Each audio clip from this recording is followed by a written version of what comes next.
आप जिस परिवार के साथ एक ही छत के नीचे हंस बोल रहे हैं, वो असल में आपके असली माँ बाप और भाई हैं ही नहीं। और जिस साल 1997 में आप खुद को 21 साल का एक सीधा साधा लड़का समझ रहे हैं, असल में वो साल 2017 है और आपकी उम्र 41 साल हो चुकी है। जी हाँ, आज की कहानी एक ऐसे खौफनाक मनोवैज्ञानिक जाल की है जहाँ एक एक सच के पीछे छुपा है खून का एक डरावना राज। दिल थाम लीजिए, क्योंकि इस कहानी का हर मोड़ आपके होश उड़ा देगा। नया घर और अनसुलझा कमरा कहानी की शुरुआत होती है जिन सियोक नाम के एक 21 साल के लड़के से। वो अपने माता पिता और अपने होनहार बड़े भाई यू सियोक के साथ एक नए सुनसान और आलीशान घर में शिफ्ट होता है। जिन सियोक अपने भाई की बहुत इज्जत करता है और पूरा परिवार बाहर से देखने पर बेहद खुशहाल नजर आता है। घर में कदम रखते ही पिता दोनों भाइयों को सख्त हिदायत देते हैं कि घर का एक कमरा पूरी तरह से बंद रहेगा। पिता का कहना था कि उस कमरे में मकान के पुराने मालिक का निजी सामान रखा हुआ है, इसलिए कोई भी गलती से भी उस कमरे का दरवाजा नहीं खोलेगा। उसी रात बाहर तेज बारिश हो रही होती है। यू सियोक अपने छोटे भाई जिन सियोक को ताजी हवा खाने के लिए बाहर सड़क पर ले जाता है। अचानक अंधेरे में एक कार आकर रुकती है और कुछ नकाबपोश लोग यू सियोक को जबरन घसीटकर कार में डाल लेते हैं और वहां से फरार हो जाते हैं। जिन सियोक बारिश में चीखता चिल्लाता रह जाता है, लेकिन वो अपने भाई को बचा नहीं पाता। भाई यू सियोक के अपहरण के बाद पूरे 19 दिन बीत जाते हैं। परिवार पुलिस के चक्कर काटते काटते थक चुका होता है। तभी अचानक 19वें दिन यू सियोक घर लौट आता है। लेकिन सबसे चौंकाने वाली बात ये थी कि उसे इन 19 दिनों के दौरान क्या हुआ कुछ भी याद नहीं था। परिवार में खुशियां लौट आती हैं, लेकिन जिन सियोक के लिए ये खुशियां ज्यादा देर नहीं टिकती। जिन सियोक गौर करता है कि घर लौटा हुआ शख्स उसका भाई यू सियोक जैसा व्यवहार नहीं कर रहा। उसकी चाल ढाल, बोलने का अंदाज और आदतें एकदम बदल चुकी हैं। जब भी जिन सियोक ये बात उठाता, यू सियोक मुस्कुराकर कहता कि ये सब जिन सियोक की डिप्रेशन और नींद की गोलियां न लेने का वहम है।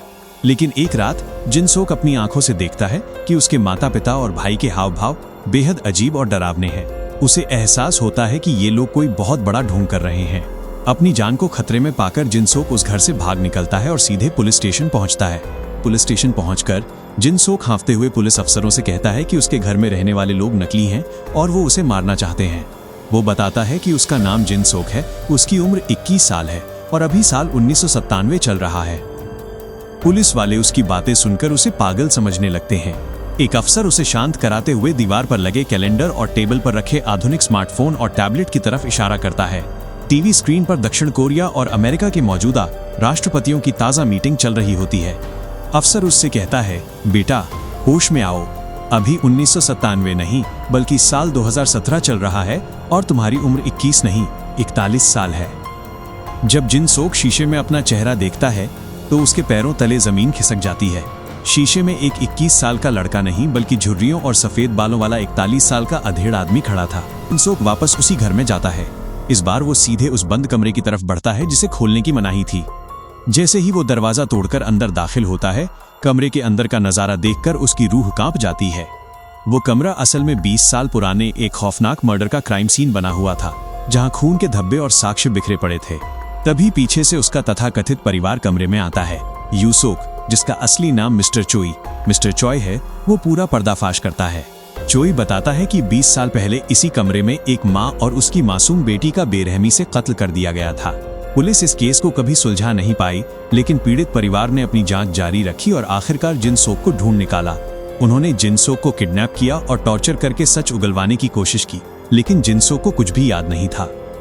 एक साइकेट्रिस्ट ने बताया कि जिन सियोक ट्रॉमा की वजह से डिसोसिएटिव एमनेशिया का शिकार हो चुका है और उसने अपनी यादों को दिमाग के किसी अंधेरे कोने में दफन कर दिया है।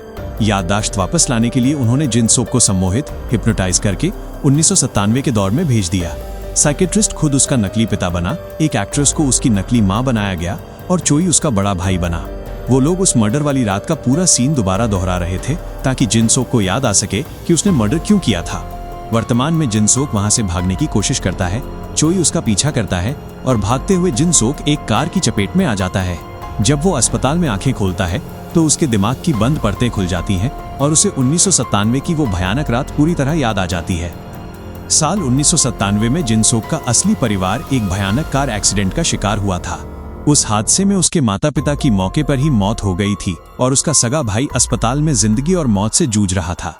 1997 के आर्थिक संकट के कारण जिन सियोक के पास भाई की सर्जरी के लिए 1 रुपया भी नहीं था।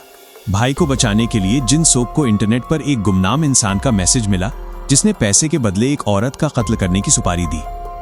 शर्त ये थी कि औरत को मारना है, लेकिन उसके 2 बच्चों को बिल्कुल हाथ नहीं लगाना है। भाई की जान बचाने की मजबूरी में जिनसोक चाकू लेकर उस घर में घुस गया। घर में घुसते ही उसका जमीर जाग गया और वो लौटने लगा, लेकिन तभी उस घर की मालकिन जाग गई और जिनसोक के हाथ में चाकू देखकर चीखने लगी। चीख सुनकर उसकी बेटी भी जाग गई। जिनसोक ने लड़की का मुंह बंद करने की कोशिश की, लेकिन छीना झपटी में दरवाजा बंद करते वक्त चाकू गलती से लड़की के सीने में जा लगा। फर्श पर बेटी का खून देखकर मां पागलों की तरह चिल्लाने लगी और घबराहट में खुद को बचाने के लिए जिनसोक ने उस मां का भी कत्ल कर दिया। कमरे से बाहर निकलते वक्त घर का छोटा बेटा जागकर सामने आ गया। जिनसोक ने मासूम बच्चे पर रहम खाया और उसे चुपचाप सो जाने को कहकर वहां से भाग निकला। लेकिन सबसे बड़ा झटका जिनसोक को तब लगा जब उसे पता चला कि जिस औरत के कत्ल की सुपारी दी गई थी उसका पति कोई और नहीं बल्कि उसके अपने भाई का इलाज करने वाला डॉक्टर था।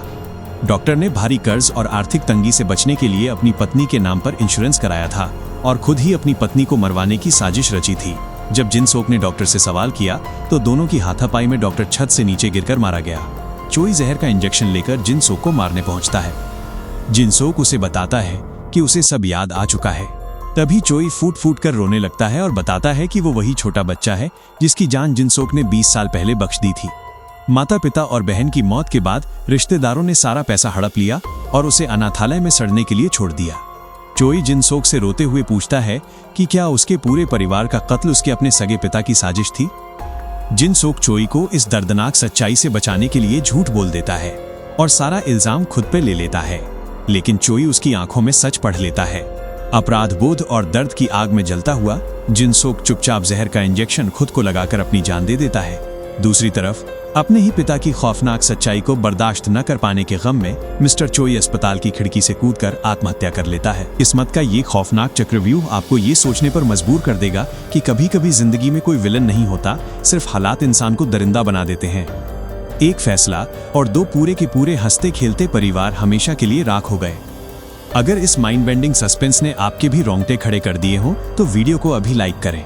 ऐसे ही दिमाग हिला देने वाले मूवी एक्सप्लेनेशंस के लिए चैनल को तुरंत सब्सक्राइब करके बेल आइकन जरूर दबा लें ताकि अगली थ्रिलर कहानी आपसे मिस न हो। कमेंट में बताएं कि क्या जिनसोक को माफ किया जा सकता था या नहीं। मिलते हैं अगली रूह कंपा देने वाली कहानी के साथ।